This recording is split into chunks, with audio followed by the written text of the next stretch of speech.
This video will not discuss what the Holocaust was, but rather all of its social, artistic, and cultural consequences in the post-World War II world. There are even people who deny the Holocaust, despite it being the most well-documented genocide in history. Get ready because this video is full of information that I'm sure you didn't know. German society largely responded to the enormity of the evidence and the horror of the Holocaust, with an attitude of self-justification and a practice of silence. Germans attempted to rewrite their own history to make it more palatable in the post-war era. For decades, West Germany and later unified Germany refused to allow access to their Holocaust-related archives in Bad Arolsen, citing privacy concerns. In May 2006, a 20-year effort by the United States Holocaust Memorial Museum resulted in the announcement that 30 to 50 million pages would be made available to survivors, historians, and others.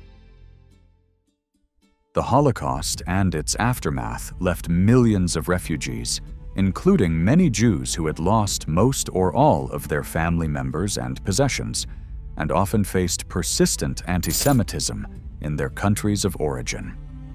The Allies' original plan was to repatriate these displaced persons to their home countries, but many refused to return or were unable to do so because their homes or communities had been destroyed. As a result, more than 250,000 people remained in displaced persons camps for years after the war ended.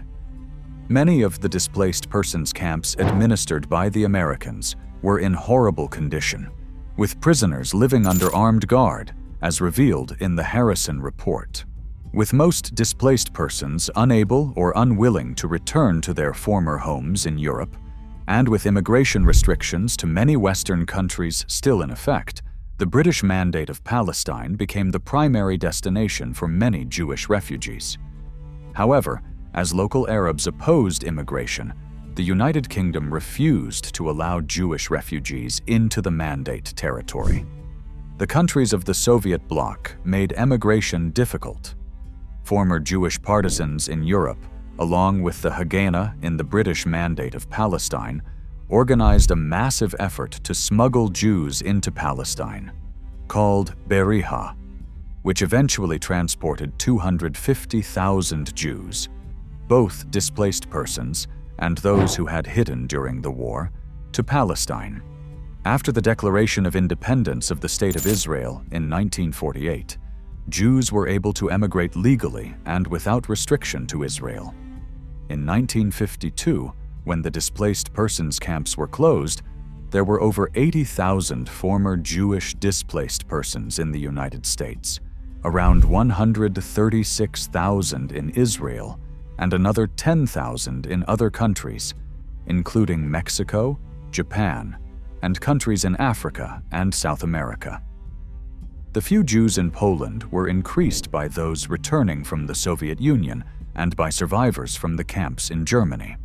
However, a resurgence of antisemitism in Poland, in incidents such as the Krakow pogrom on August 11, 1945, and the Kielce pogrom on July 4, 1946, led to the exodus of much of the Jewish population, who no longer felt safe in Poland.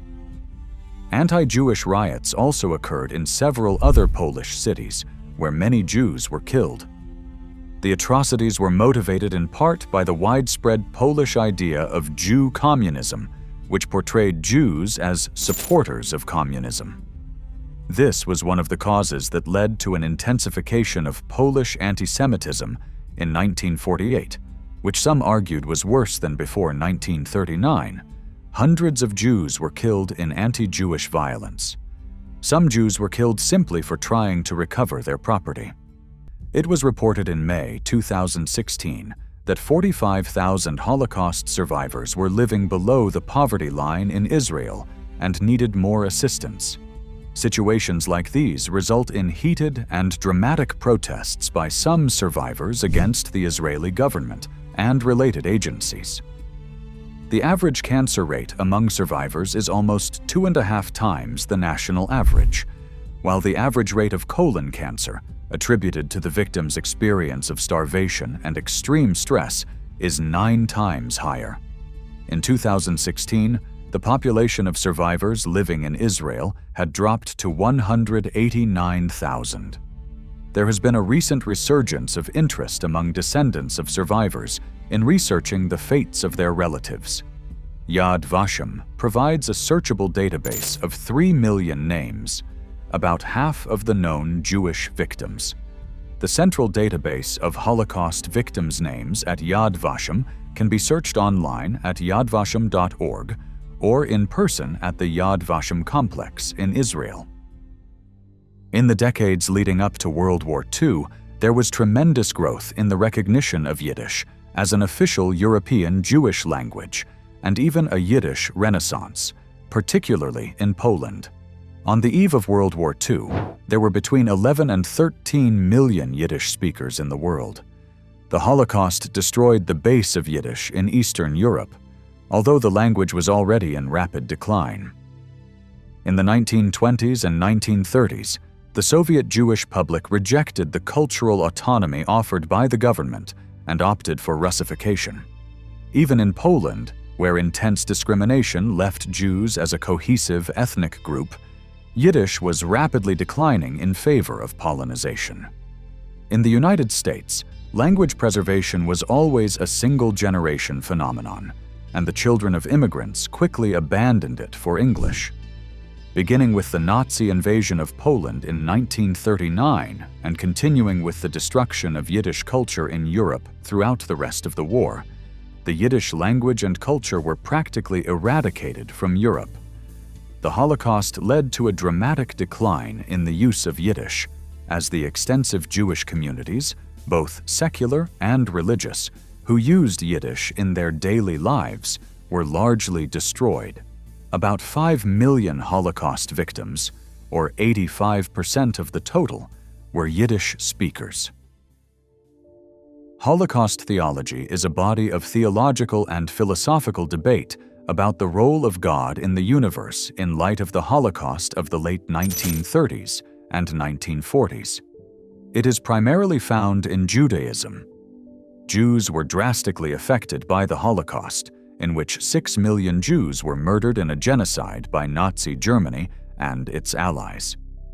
Some scholars limit the definition of the Holocaust to the Jewish victims of the Nazis, since only Jews were targeted by the final solution. Others include the additional 5 million non-Jewish victims, totaling around 11 million. 1/3 of the world's Jewish population was murdered during the Holocaust. The Jewish population of Eastern Europe was particularly hit, being reduced by 90%. Judaism, Christianity, and Islam have traditionally taught that God is omniscient, omnipotent, and benevolent by nature. However, these views are in apparent contrast with injustice and suffering in the world. Monotheists seek to reconcile this view of God with the existence of evil and suffering, confronting what is known as the problem of evil. Within all monotheistic faiths, many answers have been proposed. In the face of the magnitude of the depravity seen in the Holocaust, many people also re-examined classical views on this issue. A common question raised in Holocaust theology is, how can people still have any kind of faith after the Holocaust? Orthodox Jews have asserted that the fact that the Holocaust happened does not diminish belief in God. A creation will never be able to fully comprehend the Creator, just as a child in an operating room cannot understand why people are cutting open a living person's body. Of course, there are infinite theological ramifications and explanations across many religions on this subject. It is not the role of this video to defend any of them, but rather to simply expose the existence of this questioning that began in the last century. Theodor Adorno remarked that to write poetry after Auschwitz is barbaric, and the Holocaust did, in fact, have a profound impact on both Jewish and non-Jewish art and literature. Some of the most famous works are by Holocaust survivors or victims, such as Elie Wiesel, Primo Levi, Viktor Frankl, and Anne Frank.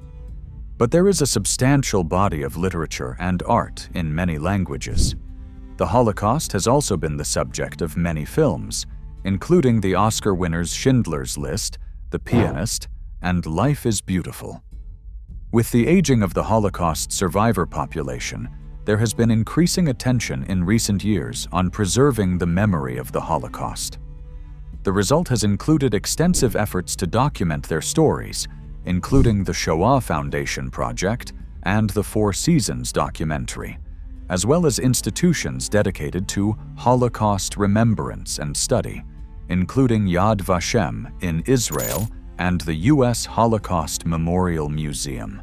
The historical story of Danish Jews escaping to Sweden by fishing boat is told in an award-winning American children's novel. The Holocaust also had a devastating impact on already existing art. From 1933 to 1945, Nazi Germany stole approximately 600,000 artworks worth $2.5 billion in 1945 from museums and private collections across Europe. This is the equivalent to $30 billion in 2023. Artworks owned by Jews were a prime target for confiscation. This remains a serious obstacle for anyone currently collecting pre-1945 European art. To avoid wasting thousands or even millions of dollars, they must verify that potential acquisitions were not stolen by the Nazis from Holocaust victims. The most high-profile legal cases arising from this issue include U.S. Supreme Court decisions involving the Republic of Austria. Immediately after the end of World War II, the Jewish agency, led by Chaim Weizmann, submitted a memorandum to the Allies demanding reparations from Germany to the Jews, but received no response. In March 1951, a new request was made by Israel's foreign minister, Moshe Sharett, claiming a global compensation for Israel of $1.5 billion based on the financial cost absorbed by Israel in rehabilitating 500,000 Jewish survivors. West German Chancellor Konrad Adenauer accepted these terms and declared he was ready to negotiate other reparations. A conference on Jewish material claims against Germany was opened in New York City by Nahum Goldman to assist with individual claims. After negotiations, the demand was reduced to a sum of $845 million in direct and indirect compensations to be paid over a 14-year period. In 1988, West Germany allocated another $125 million for reparations. In 1999, many German industries such as Deutsche Bank, Siemens, and BMW faced lawsuits for their role in forced labor during World War II. To end these lawsuits, Germany agreed to raise $5 billion, from which still living Jewish forced laborers could apply to receive a one-time payment between $2,500 and $7,500. In 2012, Germany agreed to pay a new reparation of 772 million euros as a result of negotiations with Israel. In 2014, SNCF, the French state-owned railway company, was required to allocate $60 million to American Jewish Holocaust survivors for its role in transporting deportees to Germany. This amounts to approximately $100,000 per survivor. These reparations were sometimes criticized in Israel, where they were seen as blood money. American professor Norman Finkelstein wrote The Holocaust Industry to denounce how the American Jewish establishment exploits the memory of the Nazi Holocaust for political and financial gain, as well as to promote Israel's interests. These reparations also led to massive fraud, where $57 million were fraudulently given to thousands of people who were not eligible for the funds. While the restitution movements of the mid-1990s reunited some families with their stolen property, the memory of the Holocaust also served as an important part of the reparations and restitution movement. The main idea of Holocaust remembrance comes from Dan Diner's article, Restitution and Memory. The Holocaust in European Political Cultures, which presents the idea that Europe is now united by a collective memory of the Holocaust. This unified memory is one of the main reasons Diner lists for the flourishing of the mid-1990s restitution movement, following the initial movement immediately after World War II. This unified memory allowed all European countries to come together after such a tragic event to establish the Holocaust as the center of one of the most damaging events of the 20th century, leading to greater awareness and consciousness of this horrific event, and initiating countless discussions on the subject. Immediately after the Holocaust, countries like the United States were focused on the Cold War, while countries like Germany were under the control of foreign powers, and the Holocaust was not the main concern. Only over time did Europe begin to understand the importance of restitution and reparations. As property restoration increased, an increase in memories for Holocaust survivors was also observed, with a direct correlation found. The connection between property and memory proved to be crucial in unlocking more details about the Holocaust, further enhancing this collective European memory, and thus further increasing and promoting the restitution movement.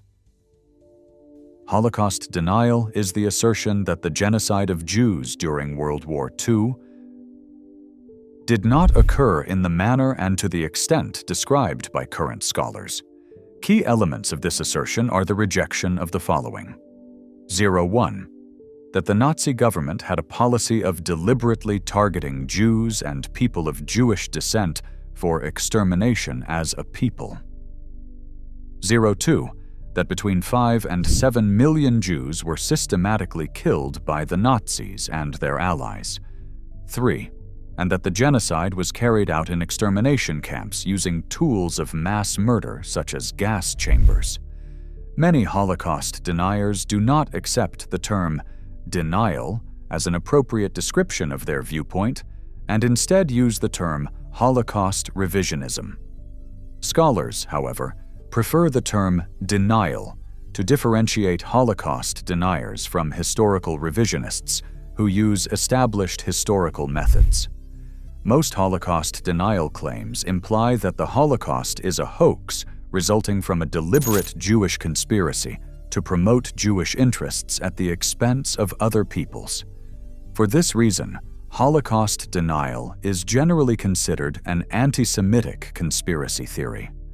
The methods of Holocaust deniers are often criticized for relying on a predetermined conclusion that ignores extensive contrary historical evidence.